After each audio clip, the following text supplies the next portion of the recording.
Hey, what's going on, friends? My podcast every day is broken up into two parts on the free platform.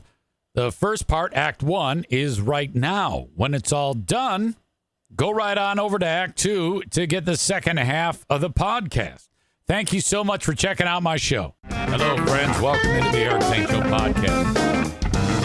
This is your daily show where I discuss news, nonsense, and my personal adventures. Right here in the Impact Power Sports studio. Impact Power Sports, a beacon of power sports awesomeness. Holy cow. You can head over to their website, impactpowersportsmi.com. Perhaps you're thinking about a Yamaha golf cart. They can totally customize, those for you to look exactly like you want them to. Gas-powered, propane-powered. But that's not all. No, side-by-sides, ATVs, UTVs, motorcycles, e-bikes, go-karts, lawnmowers, snowmobiles. They have it all at Impact Power Sports along 14 Mile Road in Rockford, Michigan. Also, they have a full service department if you need any work done on what you purchase or the gear that you already have. In the middle of completing the consumption of the first two cough drops of the day. That just two so far. That is kind of that is a step in the right direction for me, frankly. Welcome into the show. We just finished up last night's Ben and Eric Patreon podcast, and Who Are These Freebeers? It was an outstanding adventure, fun for all. And I will be editing up the audio versions of those. If you are on Tier 2, where you can go audio, video, and live streams, you can get those like now. Tier 2, which is audio, video, live streams, you get it all as it happens, and then it's ready to go. If you're Tier 1 on Patreon, I got to edit it up and clean it up. So that will be sometime today. But if you want to get after it ahead of time, like I just saw audience member Brad D just upgraded from Tier 1 to Tier 2 so that he can get after that now. Alan is here. He is the one who said, EZ, there is a cough drop addiction. And I tend to agree with that. Maybe it's the menthol that's in there. And other than a incredible amount of sugar, basically just bathing my teeth in sugar for the past month, I don't know if there's any real detriment to consuming large quantities of menthol. I was doing some math. There's 48 cough drops per bag. And I am right now finishing up my fourth bag. So that's nearly 200 cough drops. That's a lot of fucking cough drops. Holy shit. But I think I'm getting well enough that I'll be ditching them. Every day is always very, very busy using my voice, obviously. And it seems that doing the morning radio show and then going ahead and doing the voice tracking for Big 101.3, then I'm usually like it's starting to bother me. So maybe this is a regular thing. Nick says it's actually more of a dependency.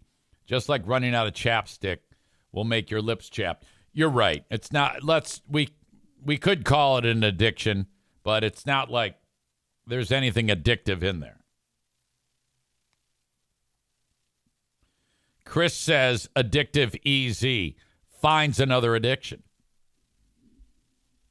Yeah, I've lucked out. I've only been addicted to alcohol, but I think, like I've indicated many times before, I am just one puff of crack away from being addicted to crack.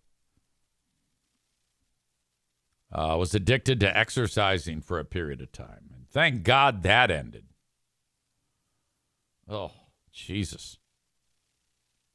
I actually enjoyed it while it was going on, but looking back at it now, it's like, God damn, man. What the fuck? That was a long one. Long addiction. Hey, honey, you want to go out on a nice date? And then maybe we could go get some dinner and then some ice cream after? No, sorry, I got to go pedal 80 miles. Jesus. So, welcome. I am awaiting the arrival of a Dumpaholics dumpster to be delivered to the household. I have to earn back some Pooh Bear points. Last night during the Ben and Eric Patreon podcast, you will hear this. I pissed the Queen off, and oh boy, she wasn't happy at all. I played the phone call. I actually took the phone call during the podcast, and everybody was like wincing. They're like, "Oh, you're so dead," because as it goes, Bruce and I were up here doing the show. As Jeremy says, I've never heard Pooh Bear points disappear so quickly. It's absolutely true. Now, O'Neill and Darla were downstairs in their little dog kennels. We keep them in there for various reasons. But Bruce is here with me. But I felt bad for the dogs. And Pooh Bear said to me she wasn't going to be home late. So she left at like 5:30. And at 7:30, I said, hey, you coming home? And she wrote, yeah, I'm leaving. And she said, are you podcasting? And I wrote, actually, she called. She called in the middle of the show. So I texted back podcasting. And she wrote, well, are you going to be done? You told me to come home. And I'm like, well, I wanted you. And then I texted, like when Ben was talking at one point, I just fired off a text that said, I wanted you to come home to take care of the dogs. And that was... Wait a minute, you made me leave my friend's house who I was visiting, who I hadn't seen in a while, to come let the dogs out? That's ridiculous. Now, this is a perfect example of how the scoring is on the Pooh Bear points. It's similar to how gas prices rise and fall. You know how they'll rise in an instant and then slowly fall? Pooh Bear points happen in a particularly similar way. Like you, little by little, fill up the Pooh Bear points. But you can lose a large quantity of them. You don't just lose a little bit the same way you fill up the Pooh Bear points. You lose them quickly. Jeremy says, I've got to be honest, I'm Team Pooh Bear on this one. Well, no, everybody is. Everybody is. And you should be. I knew I fucked up. So Pooh Bear points dwindled dramatically. I probably had just a few left by the time the show ended. So my work is cut out for me this weekend. But I think I'm starting off on the right track because, again, I canceled my plans to go up north to pick up sticks so that Pooh Bear is made happy. I have the dumpster arriving, the Dumpaholics dumpster. You can find them online. Just search Dumpaholics, DUMPAHAULICS, Dumpaholics in Grand Rapids, Michigan. Get a dumpster from Dumpaholics. They started at $199. The dumpster is here. So I reached out to my neighbor, and he said, hey, you got a dumpster coming? I go, yeah. He goes, hey, can I throw something in there? And I'm like, hell yes, you can. Now, this is the guy who's in charge of the homeowners association. And so you want to keep him happy. So that is what's in store. In addition, Madison moving back in. So that means I have to assist there. Take my truck over to Holland, pick up the last bits of her shit from the place she's living in now. She moves back in. I need to be in charge of this stuff. I need to be doing all these things. A massive amount of Pooh Bear points need to be earned in short order. Chris from Buffalo says, to be fair, you took in the NFK without question, and that should be some sort of get out of jail free card annually. Well, I don't know. I mean, I cannot imagine being in a spot where, as that saga unfolded almost 5 years ago, I cannot believe it's been that long. Stand by. If I had said, no, he's not moving in. Oh, my God. My ass would have been grass. He would have had to have either live on the street or, I mean, it's actually more work to try to get him into a facility. It's easier this way, you know. So there is a brand new pope. Now, we talked about this on the Patreon bonus podcast.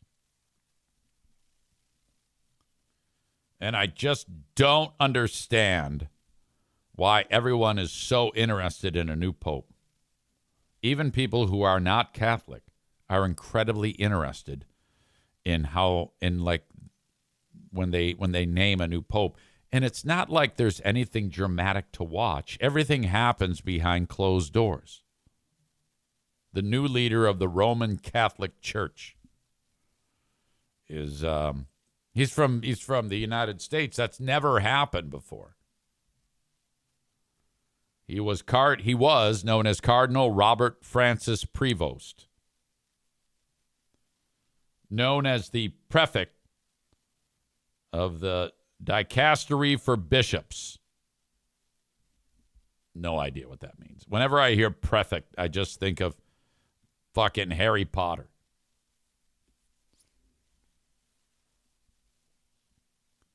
So, described as a saint of the north, known as the Saint of the North in Peru for his closeness to the poor.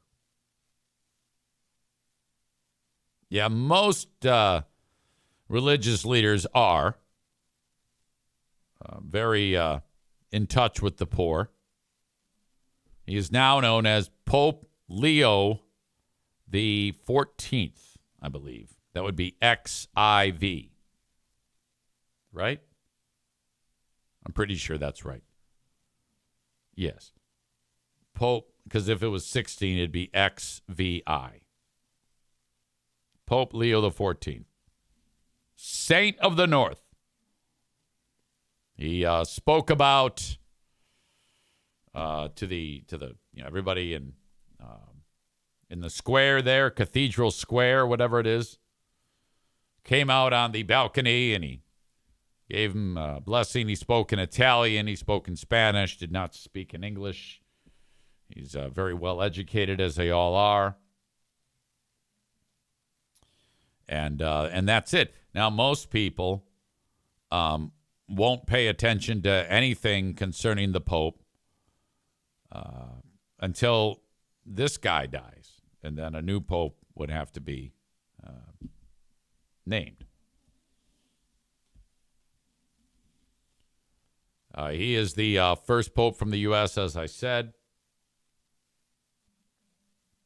He is known as the saintly missionary who waded through mud after torrential rains flooded the region, bringing help to needy people, and as the bishop who spearheaded the life-saving purchase of oxygen production plants during the COVID-19 pandemic. Yeah, I'd never heard about that one. The life-saving purchase of oxygen production plants. Like he bought them? We're buying all the oxygen production plants? I'd never heard this.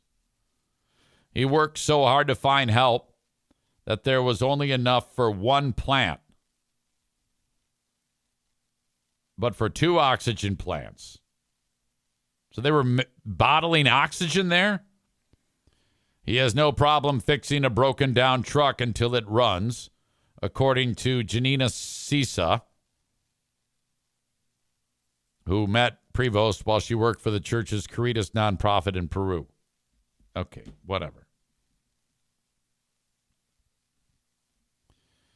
Let's see. Prevost 69 had to overcome the taboo against an American pope, given the geopolitical power already wielded by the U.S. in the secular sphere.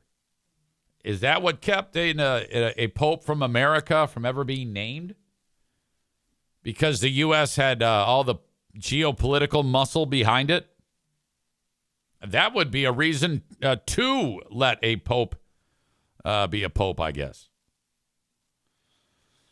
He actually was here in West Michigan for a period of time during his education. He's from Chicago. Together we must try to find out how to be a missionary church, a church that builds bridges, dialogues that are always open to receive, like on this piazza with open arms, to be able to receive everybody that needs our charity, our presence, dialogue, and love. All right. I couldn't be more not interested in any of this. I think to be a pope, you have to kind of like not only be willing to be sweet and nice, at least outwardly, and affable and friendly, but I'm guessing that you would have to be the type of person who has no intentions of rocking the boat when it comes to the Roman Catholic Church. You know, one who is going to pretty much maintain the status quo. Tyler says J.D. Vance killed the last pope. We know that. Then told the Cardinals he'd kill the next one, too, if they didn't name an American-born pope. That's an interesting factoid there. I didn't hear that. Jeremy says that MAGA people have been hating this guy for some reason. How come? Why? What's there to hate about him? Badger says to be pope, you need to like kids. That's not true. I don't think that is true at all. You know, if you're a pope who sits down and is all those things and then suddenly throws the Cardinals a curveball and says, yeah, I'm going to make it so that, first of all, priests can marry. I think that would solve a lot of problems. Priests can marry. Women can be priests.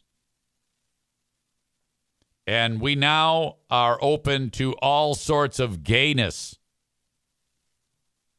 We want all full-on gays. We will honor all gay weddings. And if it's gay-related, we're the church for it. We want to be the new leader in gays. You know, honestly, that would be wonderful if they did do all those things, because numbers in the church are dwindling. Well, pretty much religion, Christianity in general, and overall religion, whether it's Judaism, Islam, or whatever, less and less people are engaging in this type of belief system, higher power.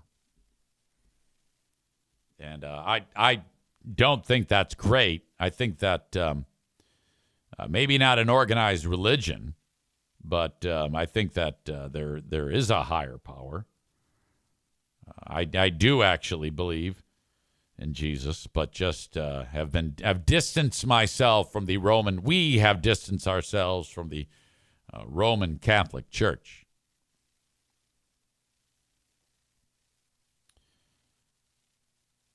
Adam says that MAGA is, young Adam Schwab says MAGA is pissed because an American pope was not speaking English.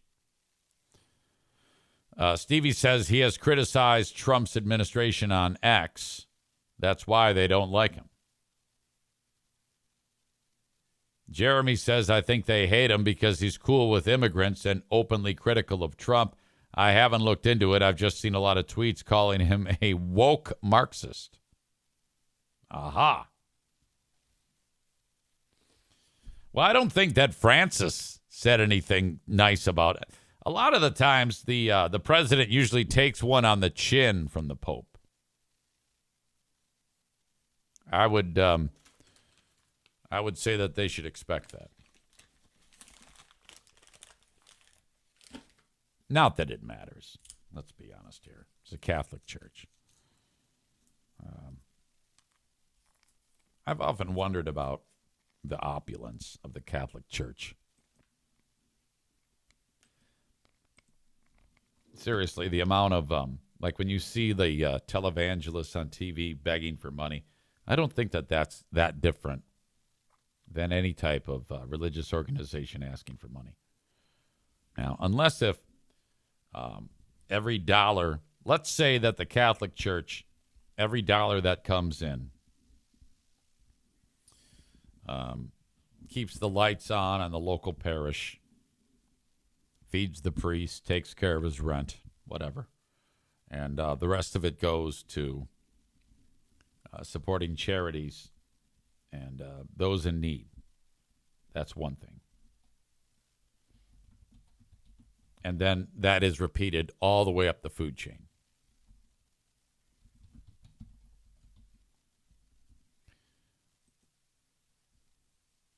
Estimates for the total wealth of the Catholic Church, including the Vatican and its worldwide diocese,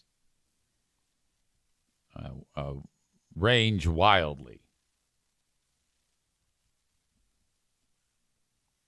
But on the low end, 10 billion with a B.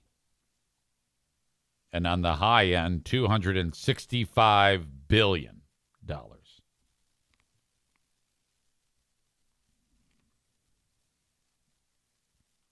I don't know.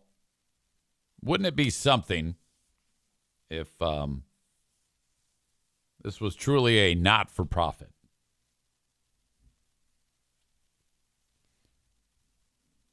And that money was actually used to feed people, for God's sake. Okay, easy. Day one of my popery. We're going to give all that money away. And we're going to allow gays in. And we're going to be fully gay. And priests can get married to either women or men. Priests are allowed to beat their meat if they want to and look at porno. They have to make a full confession if they want to, though. They have to make a full confession before they actually offer any type of absolution. And ladies can be priests. Day one of my popery, I would sign Pope executive orders just like Trump. And then I would probably be assassinated. You know, the church would not like that in any way. Jeremy says, I vote that the chat of the Eric Zane Show podcast starts our own religion, where the gays are welcome, illegal immigrants are blessed, and we actually do charitable things with no kitty touching allowed. We're going to call it the Church of Fudge. So that's a wild idea, but I like it. Chris describes it as the 10 cock mandates.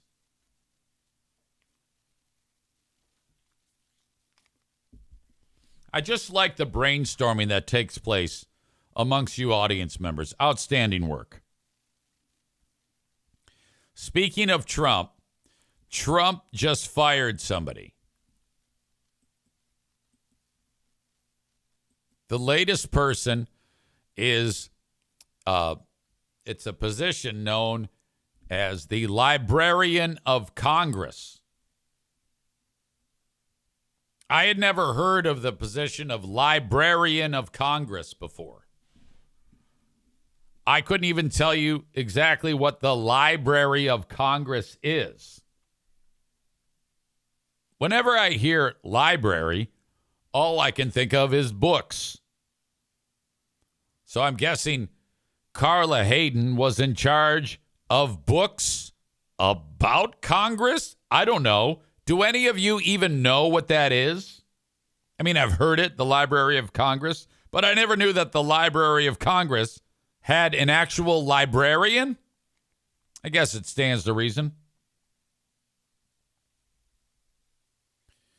Carla Hayden was appointed by Barack Obama. That's the type of position that I think that once you're actually approved, I think you have to have a hearing to make sure that you're good at your job or capable, that you're just forgotten about.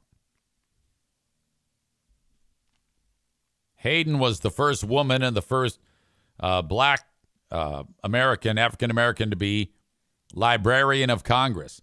So that's why this person is out. That has been a big thing with the Trump administration. No blacks, no women. Of all the things to have a problem with, the Librarian of Congress? What does the Librarian of Congress do? That's a great question. What? I'm going to find that out.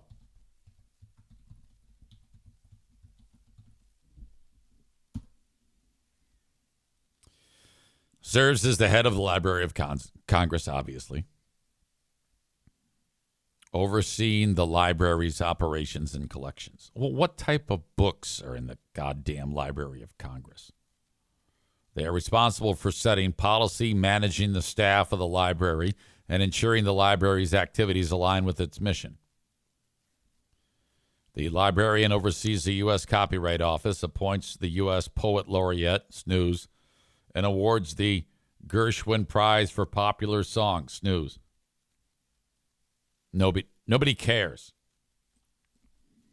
What books are in the Library of Congress? Easy fact-finding mission. The Library of Congress holds a vast collection of books encompassing millions of catalog books and other print materials in over 470 languages. It includes the largest rare book collection in North America and the world's largest collection of legal materials, films, maps, sheet music, and sound recordings. The collection also includes a growing selection of open access ebooks. Diverse subject matter, extensive quantity, various formats, unique treasures, like historically rare and significant items, such as the Gutenberg Bible, Thomas Jefferson's handwritten draft of the Declaration of Independence, and the Emancipation Proclamation in Abraham Lincoln's handwriting. All right, so it's just a fucking library. Amanda says, can you actually check out books from the Library of Congress? It's a great question. Can you check out books? No. Well, what's the point?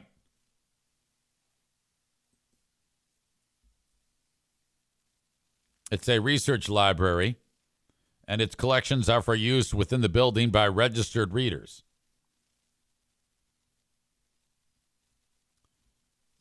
In summary, while you can't take materials home like a public library, you can request materials for use in the reading rooms of the Library of Congress. Aha. So you can do it there.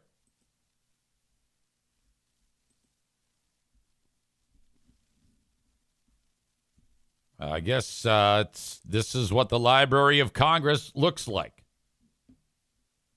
Okay, great. We're learning so much. Trump despises Obama, says Mediocrity Dave. He'd step on a cockroach if he knew it moved into the White House under the Obama administration. Well, now, hold on a minute here. I don't know how that possibly can be true, because at the funeral for Jimmy Carter, Trump sat next to Obama, and they were yucking it up. So I don't believe that. If you want to spread misinformation, buddy, find someplace else to do it. Those two are pals. Badger suggests I call the Library of Congress. I don't want to do that.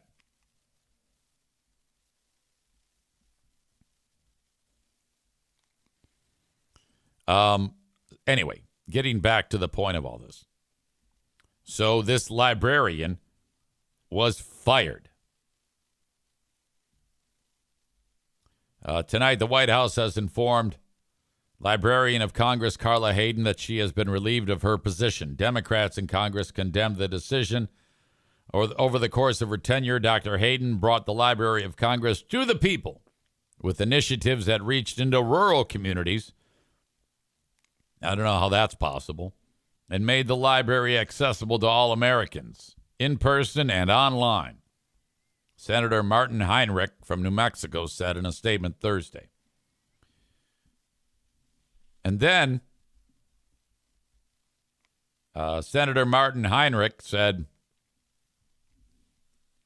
while President Trump wants to ban books and tell Americans what to read or not to read at all, Dr. Hayden has devoted a career to making reading and the pursuit of knowledge available to everyone. The Democratic senator added, be like Dr. Hayden. Now, I don't know about Trump banning books. I hadn't heard that one. It would not surprise me at all if he has decided to ban books. I would think that Trump would ban the books that are in like the schools, like Gender Queer. You've heard about that one? I think that would be one that Trump would want to ban. But I'm not for sure on that. I think that's kind of an overstatement by whoever that was. I don't know about Trump saying, I don't want Americans to read.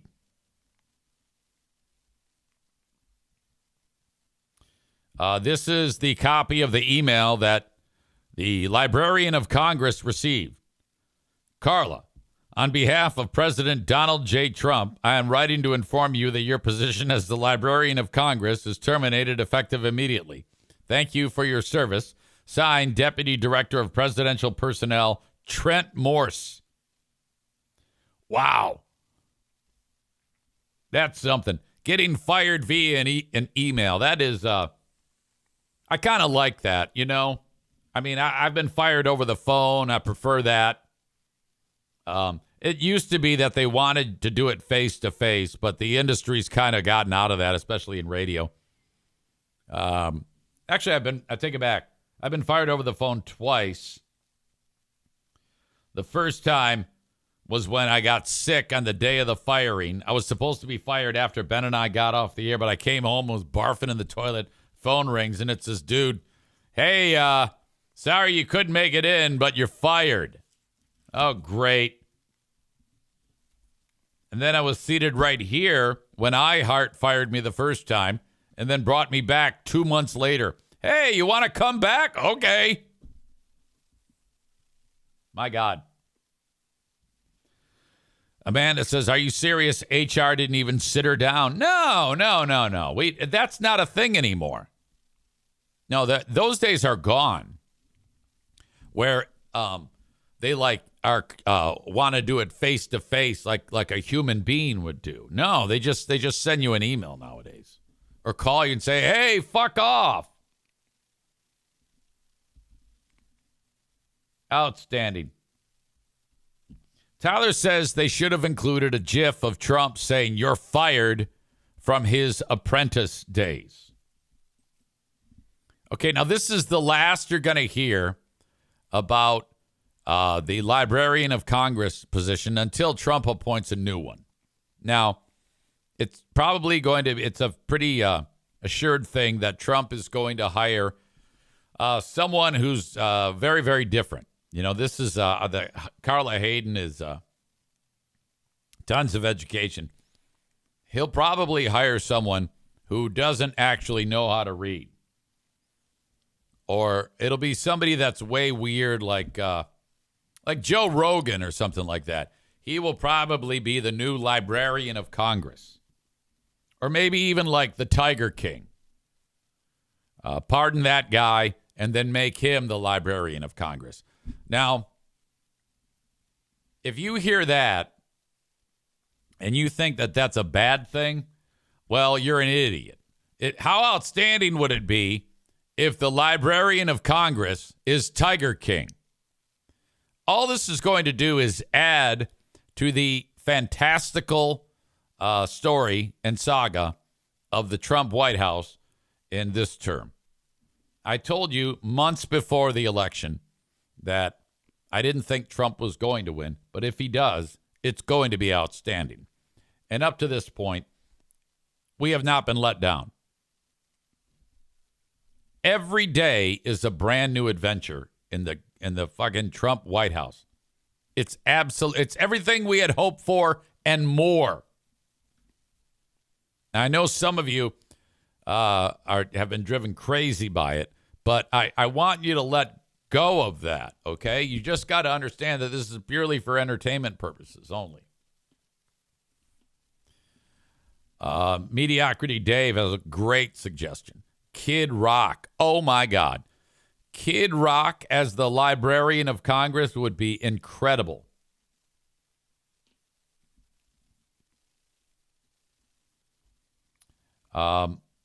It's definitely going to be Tiger King, says Rebecca.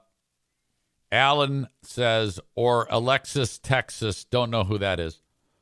Jeremy says, I think he owes Rudy Giuliani a favor, doesn't he? Yeah, why hasn't he pardoned that guy?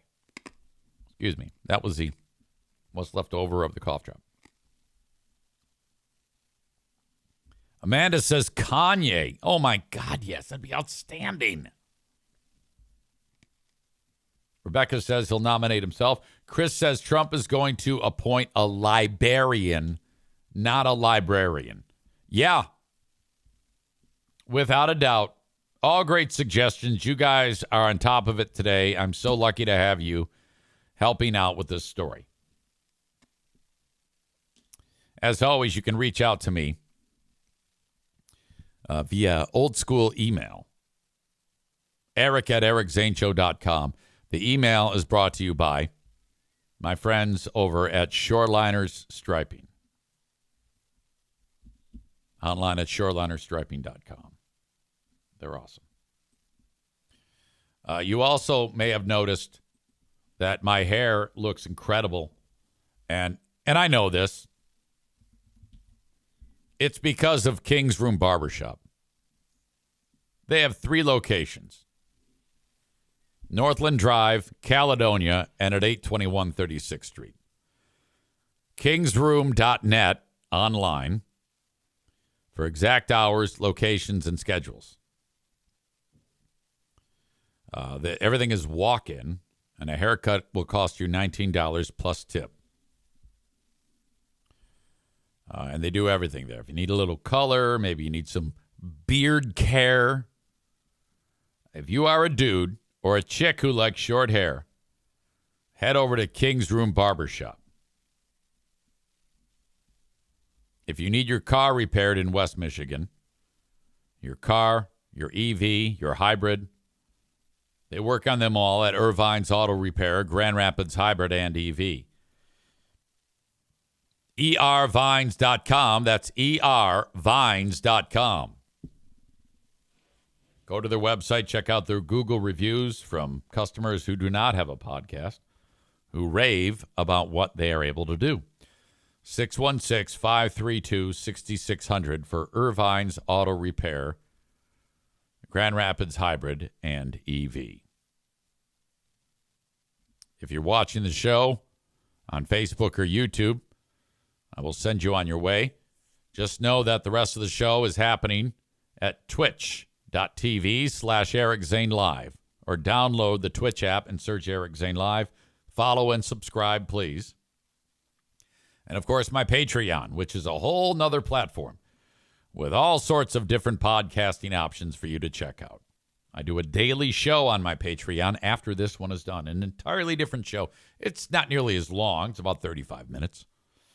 But I also do several other shows. Featured are the Lost Zane recordings from my radio days, as well as something to listen to while I'm away from my other radio days. And the Ben and Eric Patreon podcast is on there. And Who Are These Free Beers? Episode number 54 in the books, where we featured a clip of free beer wanting to make sure that the audience didn't think he was talking about Coleman Lutz. That's right. Our pal, Coleman Lutz. In fact, I'm actually going to feature that here right now as just a little taste of what we broke down on there. Let's get into that. This is so wild to me.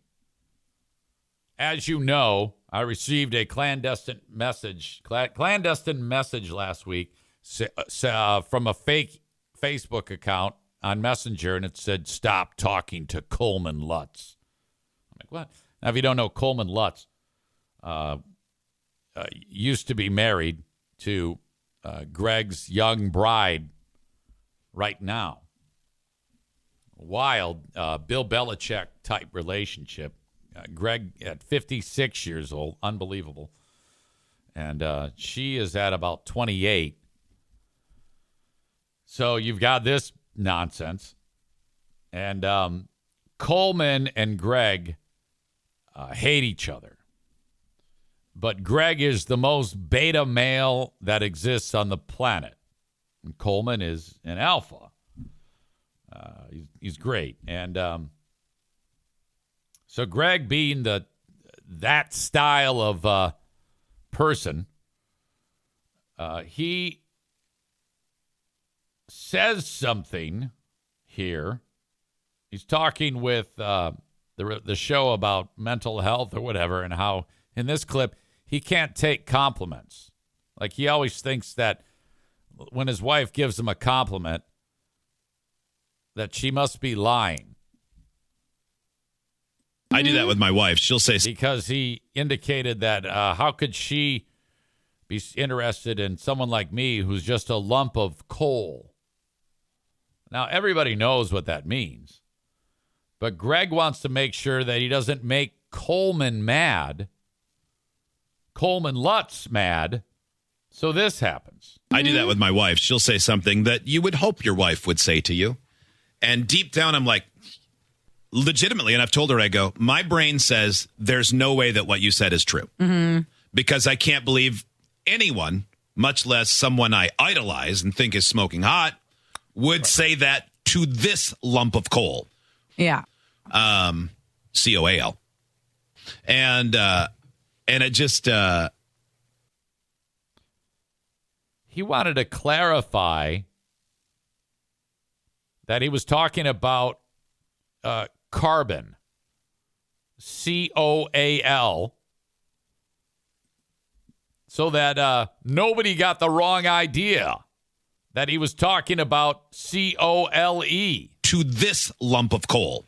Yeah. COAL. And it just... Fucking idiot. Isn't that described as living in your head rent-free? Jeremy says, really healthy brain activity, by the way. My wife couldn't possibly be giving me a meaningful compliment. Jeremy actually checked the show out earlier today, and he said, I spit out my coffee when I heard this clip this morning. Amy says he acts like everyone who listens knows who his wife's ex is. Well, I think he was doing it because he would be concerned that Coleman would be listening. He's scared to death of Coleman Lutz. Like, actually scared, afraid, quaking in his boots. That's because Greg's a pussy.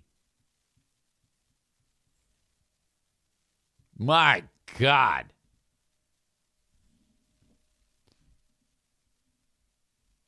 Clown of Carnage says how disrespectful of his wife, essentially calling her a gold digger.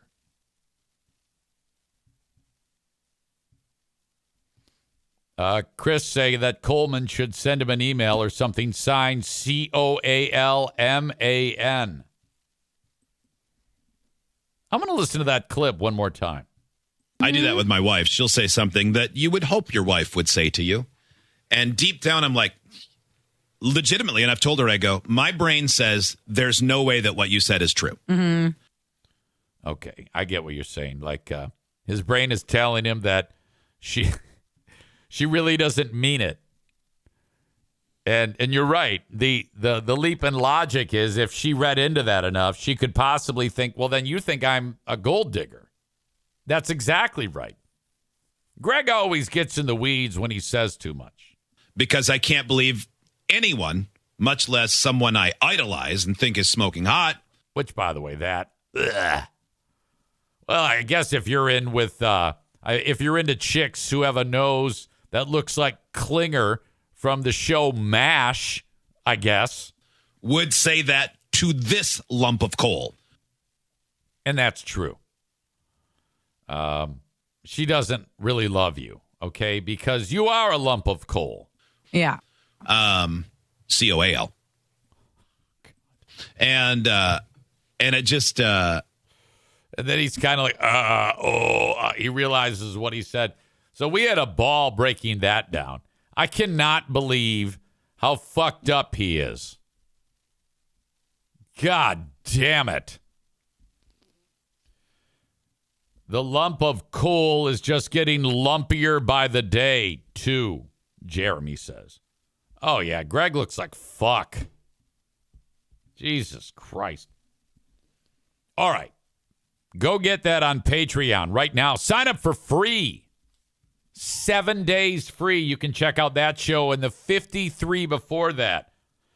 patreon.com/Eric Zane. Sign up for 7 days free. You do need a credit card when you do that. Just cancel it right after and you still get the 7 days. It's that simple. patreon.com/Eric Zane. And then when you want to get back after it, you're like, what? Hey, 7 days have passed, but I love it. How do I keep it going? Just go into your profile, re-enable your card, and I'll charge you based on what you want, $5 or $10 a month, depending on whether you want audio or the audio plus the video and live streams and first crack at all content. If you want to pay for 1 full year, I will take 10% off of the cost. What's $60 a month or a year for all the audio is $54. What's $120 a year for audio, video, live streams is $108. Thank you to Mike Bailey. He just signed up for 7 days free.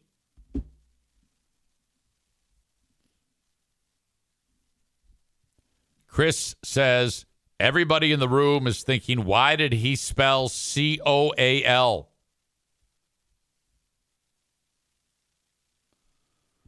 Tyler says, do you think he also tells the kids, if you guys don't behave, you'll get coal for Christmas? That's COAL, by the way. All right, that is Act 1 of the podcast. Act 2 is available right after this one.